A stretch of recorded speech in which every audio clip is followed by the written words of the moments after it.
பின்னாடியே போய் நிற்குது. அவனுக்கு திருமணம் ஆயிடுச்சுமா தள்ளி நில்லுன்னு கேட்க மாட்டேங்க, பின்னாடியே போய் நிற்குது. அந்த மருமகள் சொல்கிறா, உங்கள் மம்மி எப்போவுமே இப்படித்தானே, எந்நேரம் பின்னாடியே வந்து நிற்கிறாங்க. நீங்கள் என்ன செய்யணும், பையனுக்கு திருமணம் ஆயிடுச்சு, இது மட்டும் அவனை கையில் பொத்தி பொத்தி பொத்தி வச்சேன், ஆனால் இப்போ 2 அடி பின்னாடி வரணும்னா 2 அடி பின்னாடி வரணும். சினிமாவுக்கு போகிறீங்களா, சரி சீக்கிரம் வந்துருங்கன்னு மூஞ்சியை தூக்காதீங்க.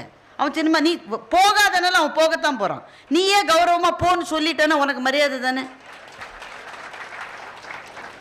அப்ப விலகுதல் அது எளிதல்ல, அம்மாக்களுக்கு எளிதே அல்ல. நேத்தி மட்டும் நான் தான் அவனுக்கு தோசையை சுட்டு சுட்டு சமையல் அறையிலிருந்து கொண்டு கொண்டு போடுவேன். இந்த நாய் எந்திரிக்கவே எந்திரிக்காது.